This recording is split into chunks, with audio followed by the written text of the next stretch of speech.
مۆسا عێراق دەستی کردووە بە ئامادەکاری بۆ دابشکردنی موچەی مانگی 5 و ئایا چاوەڕوانەکرێ هەرێمیش پێش دەژن موچەیەکی تر دابش بکە؟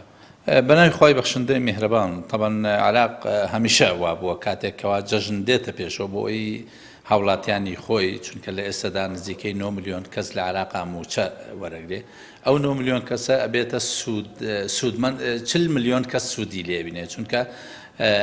خانەوادەکان ئەگەر داینین بە 4 کەس یا 3 کەس یاوانەی کە خانەوادایان پێکنەیە ناو موچیان هەیە نزیکەی 40 ملیۆن کەس لە عێراقا سوود لە موچەی وەرەگرن جا ئەوانە هەیە ڕاستەوخۆیە هەیە ناڕاستەوخۆ بۆیە عێراق کە ئەزانێت لە بەرە جەژناندا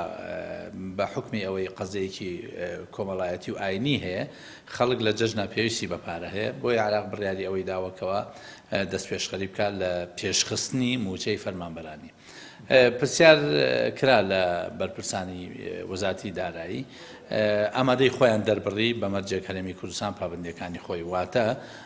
نەوتی ڕادەست کردووە کە ئێستا نەوت ڕادەستەکە بەڵام ماوەتەوە میزانی مراجعەی مانگی پێشوو بنێرێ کە تا ئێستا نەیناردووە لەگەڵ داهاتە ناوخۆیەکان کە ئیتفاق لەسەر 120 میلیارد کراوە بەڵام مانگەکانی پێشووتر تەنها 50 میلیاریان تسلیم کردووە بۆیە قەناعەتم وایە ئەگەر 50 میلیارد دینار داهاتی ناوخۆ تەسلیم کەن ئەوە عێراق موچەی فەرمانبەرانی هەرێمە نێرێ پێش جەژن چاوەڕوانەکرێ بنێردرێت عادەتەن ئەمان هەر ینی ڕاهاتونەوەی کە دوای بخەن هیچ چاوەڕوانی ئەوە کەوتۆتە دەست هەرێم کاکە ڕامێجان هەرێم ئایا ئامادەیە موچەوێنیەتی هەیە ئەڵێم هەرێم ئایا ڕازیە لەوەی موچەخۆرانی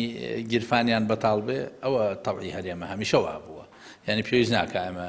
هیچ تەحلیل و هیچ معلوماتێک وەرگرن ڕاستەوخۆ ئەزانین هەرێم لەم کاتەیان ناینێرێ خوا بکە هەرێمەوەندە دڵسۆزی موچەخۆرانی بێ با ئەو قسەی من بدرێ لە عەرز و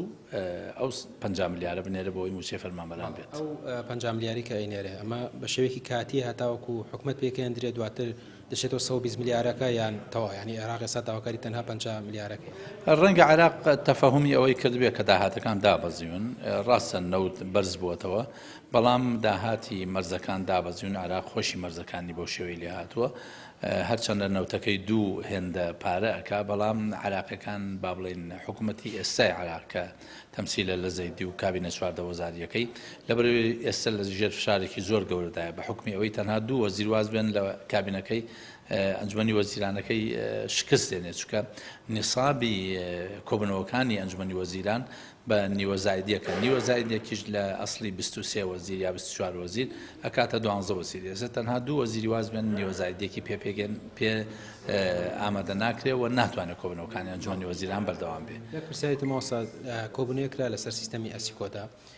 لە عێراق کۆبنەوەی لەگەڵ هەرێما کرا گەیشتە چ نەتیجەیەک ئایا هەرێم ڕازی بوو پێما بێت چەند خاڵ و داواکاریەکە بوو ئێستا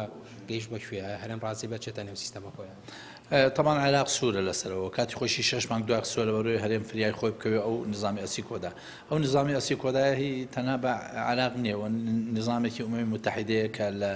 زۆربەی وڵاتانی دنیا بەکارهێنرێ بە هیچ شێوەی عێراق ئامادە نییە دەستبەرداری بەتایبەتی کە ئێستا وەزیری دارایی بەڕێز فالح ساریە ینی هەرێم ناچارێک بچێتە نێو سیستەمەکەەوە ینی ئارەزومەندانە نییە هیچ مامەڵەیەکی لەگەڵا ناکرێگەر ناچێتە نظامی ئەسیکۆدا وەکو باسم کرد ئێستا